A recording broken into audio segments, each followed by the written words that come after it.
Hello, this is Matt on the Moon Lambo channel. I am so thankful for XRP and the cryptocurrency asset class in general, well, for a lot of reasons, including the fact that the dollar, which has been abused and debased by the United States federal government, getting printed into oblivion here, it's getting ditched now in certain corners of the world. Take a look at this headline from Bloomberg. World's biggest pension fund cuts U.S. bond weighting by record. My gosh, has there ever been a better time to be in crypto and holding XRP specifically? My gosh, real world utility, actually solving problems, very scarce asset, already ran up last market cycle to almost $4 despite the fact that at the time maybe somewhere in the neighborhood of 0.001% of humans on the planet had ever held XRP. Like there's that. But it's not exactly clear how crypto is going to pan out either, because it's under attack. Here's a headline from a story I ran through yesterday, so I'm not going to run through the story again, but I am going to highlight the headline because John Deaton, XRP community member and attorney who's seeking to intervene in the SEC versus Ripple case, he had some things to say about this exact article. But here's the headline. It's not about taxes. Congress is coming after the entire U.S. crypto industry. And so while many people, including myself, see XRP as a hedge against tumultuous times and the debasement of the United States dollar, among other things, it's not exactly clear to what degree holders are going to get hit here. In fact, it could be the case that based on the language of this bill that's pending, it could be the case that operating an XRP ledger validator, that could label you as a broker, and I know it's ridiculous, and there could be financial implications. And I also want to run through just a few parts of this article from Bloomberg titled "New SEC Boss Wants More Crypto Oversight to Protect Investors," and it's about Gary Gensler. And while I've been happy to just be patient and see how he behaves, it becomes increasingly clear the more he talks that he's not going to do probably anything to provide sufficient regulatory clarity for the space. It's just, there's certain language that's in line with what I've come to expect, or I had come to expect from former SEC chair Jay Clayton. But I do want to be clear, I don't have a financial background of any kind. I'm not offering financial advice. And you definitely should not buy or sell anything because of anything that I say or write. I'm just an enthusiast who enjoys making YouTube videos as a for fun hobby. But that's all that's going on here, damn it. And if you don't like it, well, you can just get out. And so here's a tweet from John Deaton, who, again, is the attorney seeking to intervene in the SEC versus Ripple case on behalf of over 19,000 XRP holders. And he's actually sharing that Bitcoin Exchange Guide piece, that headline that I read you, which I did cover just yesterday. So I'm not going to go through this article, but I just wanted to note it. John Deaton shared that link and wrote the following. This proposed law is not about regulating crypto. It's about protecting the corrupt incumbent banking system. How the hell do you KYC alphanumeric autonomous code? And KYC, of course, meaning know your customer. So they, tracking information within alphanumeric autonomous code effectively. That's a really good question. I don't know, John. It doesn't make a lick of sense. And he then wrote, stop this overbroad language from becoming law. This proposed law is not about regulating crypto. It's about protecting the corrupt incumbent banking system. How the hell do you KYC alphanumeric autonomous code? And so with that one, part of it was a repeat from the previous tweet, but he also, tagged people in Congress here. And then there was this too. Wait. Yes, this article. Okay, so there's parts of this I want to run through too. This is from Bitcoin.com. This is amazing. Just wait till you see the implications of this. Check this out. U.S. Senator says crypto tax and infrastructure bill is unworkable. Plans to offer amendment to fix it. And so John Deaton, on that, he said, about this U.S. Senator, he will go down in history if he gets it changed. And actually it is that important, by the way. Take a look at this. Several U.S. lawmakers have spoken up against the cryptocurrency tax provision in the $1 trillion infrastructure bill. While the bill has been revised from last week's version, the text is still unworkable, according to Senator Pat Toomey. I plan to offer an amendment to fix it, he said. Other lawmakers, including Senator Ron Wyden, Rep. Warren Davidson, and Rep. Ted Budd, have also voiced concerns. And so I was talking about this infrastructure bill literally yesterday. We just got word that, so again, $1 trillion infrastructure bill.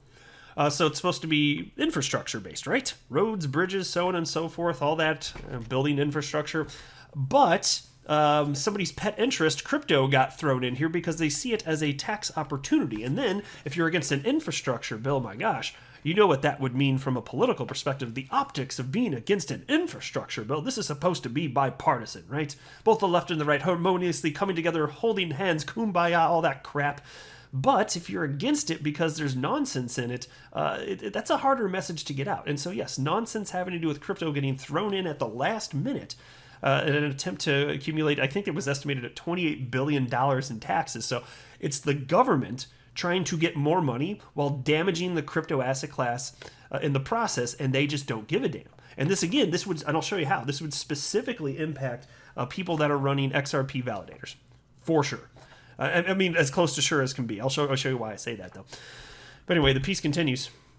The U.S. Senate Committee on Banking, Housing, and Urban Affairs issued a statement by ranking member Pat Toomey Monday on a provision in the bipartisan infrastructure package that would tax cryptocurrency transactions. The statement reads as follows. Congress should not rush forward with this hastily designed tax reporting regime for cryptocurrency, especially without a full understanding of the consequences. By including an overly broad definition of broker, the current provision sweeps in non-financial intermediaries like miners, network validators, and other service providers. And so, yes, indeed, network validators, including on the XRP ledger, you'd be considered a broker. And then you have all these requirements in terms of what you have to report from the government or to the government, because there's going to be all sorts of people's transactions flowing through your validator node. But you can't do that on because like you don't have that information. It's like the XRP ledger, it's a decentralized system. And yes, fine, it's public. You can see the transactions that occur on the blockchain. You don't know. You don't have the information behind it of who's conducting them, right? And so the piece reads as follows. The senator from Pennsylvania added the following. Here's a quote. Moreover, these individuals never take control of a consumer's assets and don't even have the personal identifying information needed to file a 1099 with the IRS. Simply put, the text is unworkable. I plan to offer an amendment to fix it. And so hopefully it does get fixed, because that would be disastrous right there.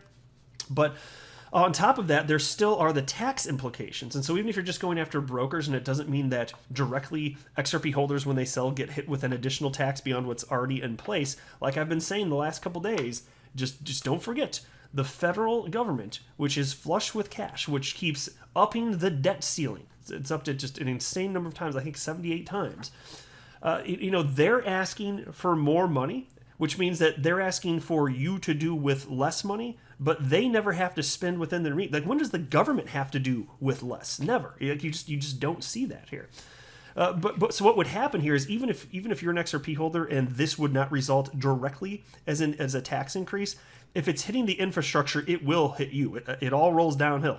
The S word rolls downhill, as they say, right? And so if exchanges have greater expenses, that will get passed on to you. What do you think's going to happen? Because again, they're expecting $28 billion. And so it's disgusting to me. So not only are they printing the United States dollar into oblivion, which I'm about to talk about in just a second here, they're also asking for more money from people, despite the fact that they're just spending completely out of control. This cannot last forever. Maybe they can drag it out, make it last for a long time, but you keep kicking the can down the road like this, it's not going to end well. And there's no intent here, clearly, to fix this problem. The national debt, my gosh, it's completely outrageous. Tens of trillions of dollars. And so then that leads us to this, because the dollar actually is getting ditched. And it's getting ditched at a time when it's getting supremely debased, and so it's viewed as risky by other people in corners of the world, just all over. And so here is the headline from Bloomberg. World's biggest pension fund cuts U.S. bond weighting by record. Japan's government pension investment fund made a record cut to the weighting of treasuries in its portfolio last fiscal year as the world's safest asset led a global debt sell-off. So again, these are backed by the dollar. This is them ditching the dollar, to be clear. GPIF, as the world's biggest pension fund is known, lowered U.S. government bonds and bills to 35% of its foreign debt holdings in the 12 months ended March, from 47% previously, according to an analysis by Bloomberg of the latest data.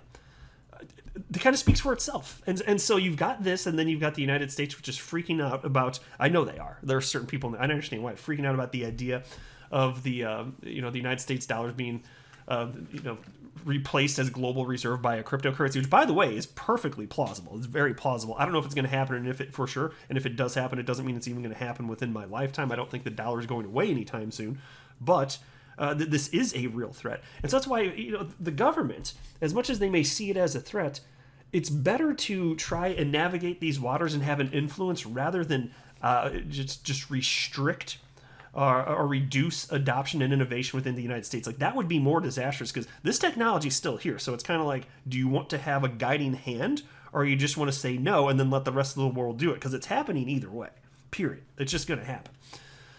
So then there was that, and then there was a tweet from Lynn Alden, who wrote the following: Russia is de-dollarizing its reserves and shifting its trade from dollars to euros for its dealings with European countries and China, which is notable because a sizable portion of its exports are energy and commodities. And so that news was from April, but that in conjunction with what we just saw, because that story from Bloomberg was from August 1st, I believe it was. So you've got Russia and the story I just cited, stepping away from the dollar. And so...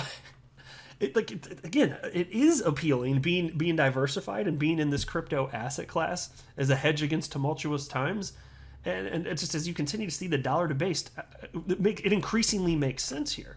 Like, all of this, like, look at what is happening in the world here. And so an XRP community member named Massimo retweeted that what I just shared with you from Lynn Alden and wrote simply 2 words: another shocker. Attorney John Deaton responded to that with the following: Our political leaders take for granted the dollar's status in the world. The next 50 years won't look like the last 50 years. Indeed, truer words have never been spoken. I came across this final piece thanks to my fellow XRP YouTuber Crypto Eddie, who shared it on Twitter, and so I clicked on it. I was like, oh yeah, this is interesting here.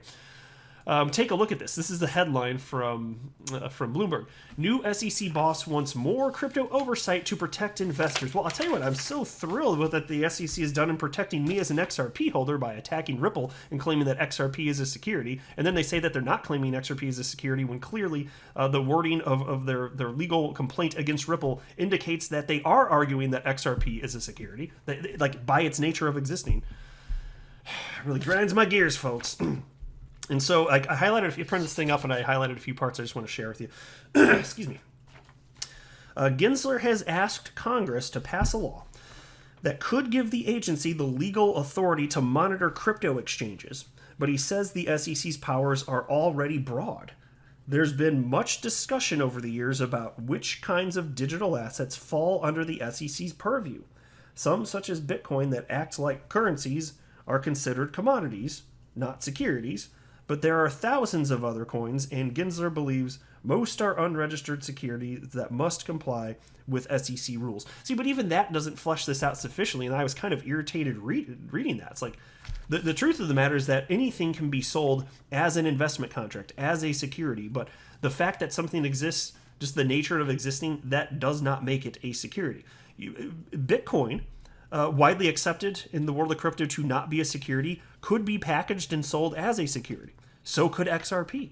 So could Ethereum. Pick your cryptocurrency. This is clear. So can oranges. Familiar with the Howey test? I bet at this point you are. Yes, even oranges. It doesn't mean the orange itself is a security here.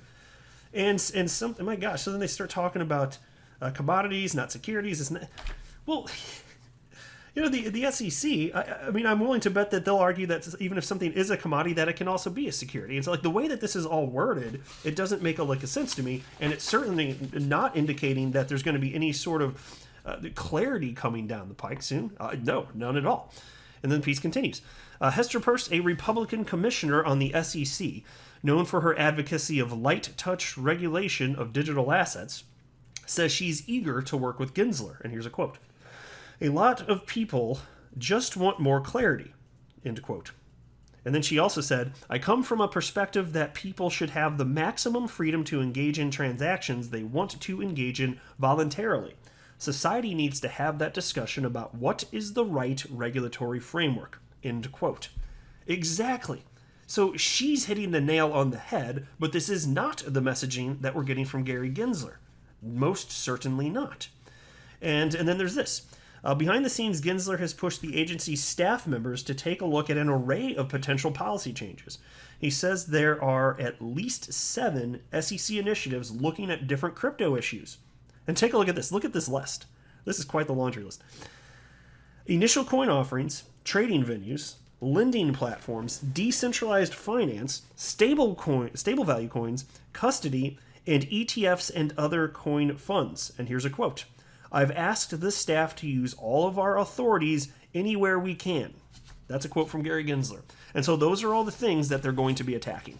Without, like, where's the language of, yes, we need to increase clarity? This, no. He's not saying anything like that. He seems to not think that. He seems to be, on that front, in line with Jay Clayton, so to this point at least. So I don't know if let me say this, actually. I do believe, even if he believed that, he couldn't say it, though. Which is why I'm trying to be patient here. And the reason he can't say this is that he's the guy at the top now. And so if he's talking about, yes, we need more clarity for this or this reason, that reason, whatever, that's going to directly impact probably multiple cases that are ongoing right now. But most importantly, the biggest case the SEC is tackling right now in going after Ripple. Because then Ripple will be like, yes, see, fair notice. Even Gary over at the SEC, running the SEC, is the SEC chair. Even he says so. Well, that would probably pretty well kill the case, because then what would the lawyers' responses be at that point? Because you know what happened when Hester Peirce made this argument. She's one of 5 commissioners. She made the case along with Elad Roisman, another commissioner. So 2 of 5 commissioners saying there has never been sufficient clarity. In this piece, which I've already talked about, so I'm not going to run through, but it was this piece from July 14th, 2021, titled "In the Matter of Coin Schedule." In this piece, they made it very clear there isn't and never has been sufficient clarity in the space. So then Ripple sees that, and they report to the court, see? This is why we're talking about our fair notice defense. And so they did file to the court, look at this. This is what 2 of the 5 commissioners are saying. Can you imagine if Gary Gensler's like, yeah, we got to work on that legal clarity, even if he believes it? Can you imagine if he said that? Because look, the lawyers, they had to battle what Hester Peirce and Elad Roisman said. Can you imagine if SEC attorneys had to battle against what Gary Gensler said? They're like, no, it's just his personal opinion. It's not the official position of the SEC. It's just Gary Gensler who runs the SEC, not official policy of the SEC, though. Can you imagine that? That would be absurd. So, of course, he's not going to be saying that. But if he does believe that, we sure as hell haven't seen anything procedurally that would make it reasonable to think that's the case. So yeah, he'd be quiet about it even if he believed it, but I'm not even seeing any movement in that direction, which would be easier for him to do in broad daylight. So there we go. No progress. I'm not a financial advisor. You should not buy or sell anything because of anything that I say or write. That would be a very, very, very bad idea. Until next time, to the moon, Lambo.